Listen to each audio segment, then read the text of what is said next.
क्या आपने कभी गौर किया है कि कभी कभी तो हम बैठे बैठे ही थक जाते हैं और कभी कभी हम बहुत ज्यादा काम कर लेते हैं और फिर भी हमें थकन महसूस नहीं होती। आप पूरे दिन घर पर बैठे रह सकते हैं, लेकिन पूरे दिन बैठे रहने के बाद जो ऊब पैदा होती है वह हमारे शरीर को निकाल कर देती है, हमें थका देती है। लेकिन वहीं हम कोई खेल खेलते हैं तो हम उसमें खूब भागदौड़ करते हैं, खूब शरीर को थकाने की कोशिश करते हैं, लेकिन खेलने के बाद एक चुस्ती महसूस होती है, जैसे शरीर का रोम रोम खिल उठा हो। अगर आप देखें तो यह बात अपने आप में एक विरोधाभास है, क्योंकि प्राकृतिक रूप से होना तो यह चाहिए कि जब आदमी खेलता है तो उसका शरीर थकता है, इसीलिए खेलने के बाद उसे थकावट महसूस होनी चाहिए। और जब आदमी खाली बैठता है वह अपने शरीर को थका ही नहीं रहा, वह तो आराम कर रहा है, फिर उसे थकावट क्यों महसूस होती है? सकारात्मक सोच का महत्व खाली बैठने में अगर आप इसका जवाब जानना चाहते हैं तो इसका जवाब है हमारे मन की ऊब। जहाँ तक शरीर की बात है, शरीर को थकने से मन नहीं थकता, और अगर आपका मन थक जाता है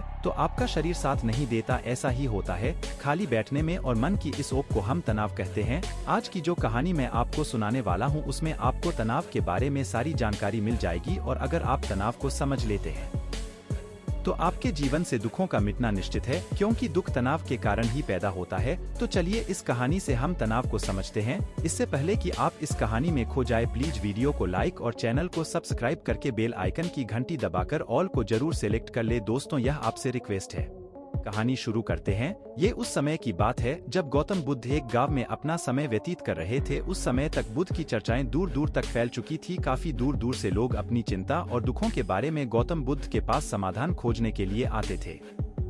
ऐसे ही एक दिन जब गौतम बुद्ध आश्रम में अपने शिष्यों को उपदेश दे रहे थे तो एक अधेड़ उम्र का आदमी अपने 22-13 साल के लड़के को साथ लेकर गौतम बुद्ध की तरफ चला आ रहा था। गौतम बुद्ध ने एक नजर उस पर डाली और उपदेश में बैठने के लिए कहा। जब उपदेश खत्म हुआ तो गौतम बुद्ध ने उस आदमी को अपने पास बुलाया और अपने पास बैठने का इशारा किया। जंगल में हरियाली छाई हुई थी और बहुत ही सुहाना मौसम था। जंगल में तरह तरह के पक्षियों की आवाज वहां पर गूंज रही थी। इसके बाद गौतम बुद्ध ने उस आदमी से आने का कारण का पूछा। इस पर वह आदमी कहता है कि हे तथागत, मैं 2 दिन की यात्रा करके अपने बेटे को आपसे मिलवाने लाया हूँ। यह मेरा इकलौता पुत्र है।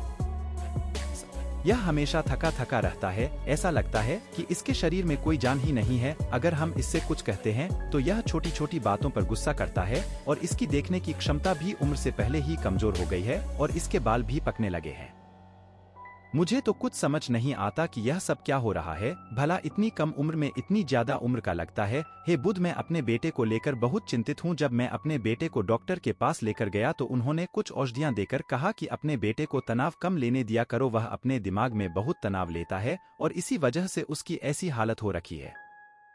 लेकिन उनके लाख बताने पर भी मुझे तनाव का मतलब समझ में नहीं आया। मुझे पता ही नहीं कि तनाव होता क्या है और उसे कैसे उसके दिमाग से निकाला जाए। उसके लिए पहले तो मुझे यह समझना होगा कि तनाव होता क्या है, और इसीलिए बुद्ध मैं आपके पास आया हूँ। कृपया करके मेरी समस्या का समाधान कर दीजिए। यह सुनकर गौतम बुद्ध उस लड़के को बड़ी गौर से देखते हैं, उसकी आंखों में देखते हैं, उसके चेहरे पर देखते हैं और फिर उसके हाथ की नब्ज भी देखते हैं। यह सारी विधियां करने के बाद गौतम बुद्ध उस आदमी से कहते हैं कि तनाव लेना तो कोई नहीं चाहता, लेकिन फिर भी तनाव लोगों को दीमक की तरह पकड़ लेता है और इंसान को यह पता ही नहीं चलता कि वह तनाव में जी रहा है। लेकिन अगर वही इंसान तनाव को समझ लेता है, तनाव के बारे में कोई ऐसा पैमाना बना लेता है कि उसे पता चल सके कि वह कितना तनाव में है, तो वह समस्या का समाधान भी खोज सकता है। बुद्ध कहते हैं कि सबसे पहले तो हमें समझना यह होगा कि तनाव होता क्या है। जब कोई इंसान कोई काम कर रहा होता है और उसका मन कहीं दूर भटक रहा होता है, काल्पनिक में होता है, तो उससे शरीर और मन के बीच में दूरी पैदा हो जाती है, और जितनी दूरी शरीर और मन के बीच में होगी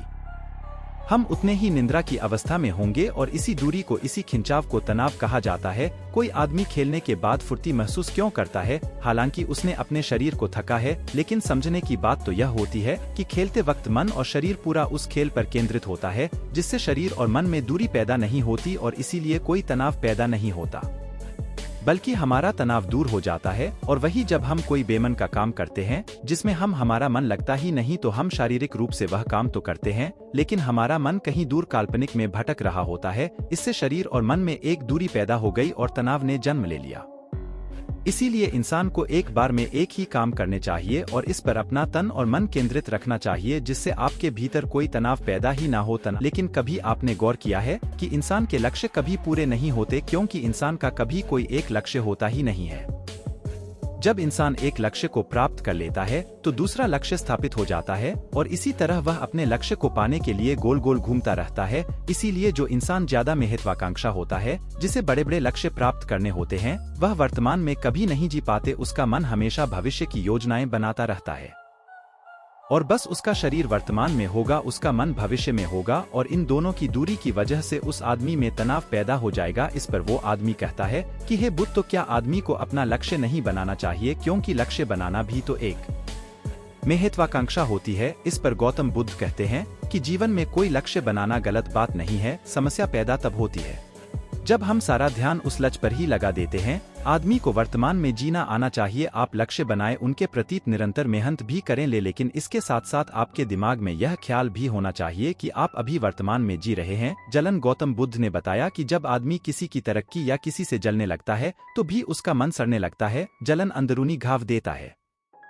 अंदरूनी घाव का मतलब है मन का घाव। शरीर का घाव तो भर भी जाता है लेकिन मन का घाव कभी नहीं भरता। इसलिए इंसान को दूसरे की तरक्की से कभी जलना नहीं चाहिए। तनाव एक बाप होने के नाते वह अपने बेटे से बहुत सारी अपेक्षाएं रखता है कि मेरा बेटा एक कामयाब इंसान बने, वह जिस तरह मैं चाहता हूं उसी तरह का जीवन जिए। और जब आदमी किसी से अपेक्षा करने लगता है तो कहीं ना कहीं वह अनजाने में खुद के लिए तनाव पैदा कर रहा होता है।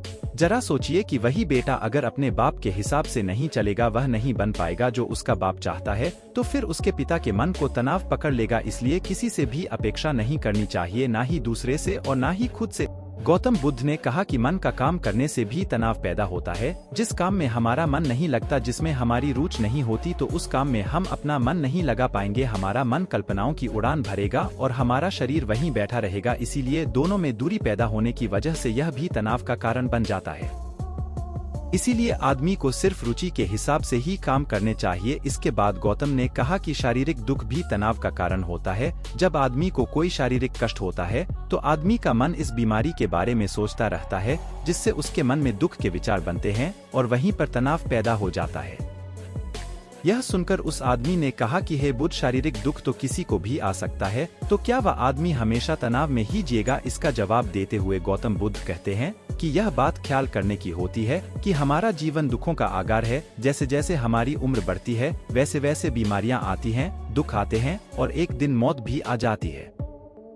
तो बीमारियां जीवन का अभिन्न हिस्सा है। किसी को वह समय से पहले आती है तो किसी को बाद में आती है। और जब इंसान का मन इसके बारे में समझने लगेगा तो अपनी बीमारी के बारे में सोचकर ज्यादा तनाव नहीं लेगा, क्योंकि वह जीवन का एक अभिन्न हिस्सा है। और इसके लिए आदमी को शारीरिक रूप से भी अभ्यास करते रहना चाहिए ताकि उसका शरीर लंबे समय तक स्वस्थ बना रहे। और यह भी जान लो, तनाव का एक मुख्य कारण होता है अपनी योजनाओं को समझने के लिए वक्त न देना। कुछ इंसानों के मन में कोई ख्याल पनपता है और वह उस पर बिना सोचे समझे का करना शुरू कर देता है, और जब उस काम में उन्हें कामयाबी नहीं मिलती तो वह तनाव से भर जाते हैं, क्योंकि उन्होंने वह काम शुरू करने से पहले उसके बारे में कोई जानकारी नहीं ली। आदमी को कोई भी योजना बनाते वक्त उसके बुरे परिणाम के बारे में सबसे पहले सोचना चाहिए। हमें यह सोचना चाहिए कि अगर यह योजना कामयाब नहीं हुई तो फिर मैं क्या करूंगा, और इसीलिए अपनी योजनाओं को समझने के लिए पूरा वक्त देना चाहिए ताकि कि भविष्य में उस काम के प्रति कोई तनाव पैदा ही ना हो। और सबसे आखिरी कारण जो तनाव का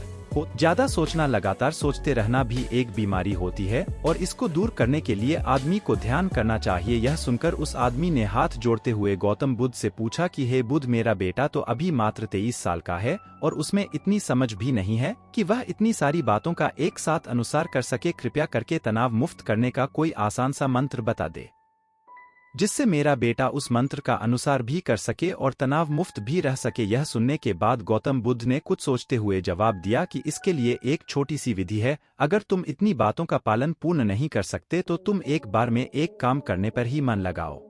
जो भी काम तुम कर रहे हो बस एक काम एक बार में करो और उस काम को पूरा ध्यान लगाकर करो। अगर तुम्हारा ध्यान इधर उधर भटकता है तो वापस से अपना ध्यान उस काम पर लगा दो। यह सबसे आसान और सबसे अच्छा तरीका है तनाव मुक्त रहने का। अगर तुम खाना खा रहे हो तो खाना खाने पर ही ध्यान केंद्रित कर दो। अगर तुम चल रहे हो तो चलने पर ही ध्यान केंद्रित कर दो। इससे तो तुम्हारा मन और तुम्हारे शरीर दोनों एक जगह पर रहेंगे और दोनों के बीच दूरी नहीं पैदा होगी, जो कि तनाव का मुख्य कारण होती है। दोस्तों, आज की युवा पीढ़ी एक बार में 2-2, 3-3 काम एक साथ करती है। जैसे कि कोई आदमी खाना खाते वक्त टेलीविजन भी देखता रहता है, फोन पर बात भी करता रहता है और फिर बाद में कहता है कि मैं तनाव में जी रहा हूँ। जब 3 काम एक साथ करेगा आदमी तो तनाव पैदा होना तो लाजमी है, क्योंकि मन तो पूरा ध्यान लगाकर एक बार में एक ही काम कर सकता है। पूरी तरीके से ध्यान दो चीज पर कभी नहीं लगा सकता, इसीलिए जहां तक संभव हो सके कोशिश कीजिए कि आप अपना ध्यान एक ही काम पर लगाएं। तो दोस्तों, कैसी लगी ये आपको कहानी कमेंट करके जरूर बताएं।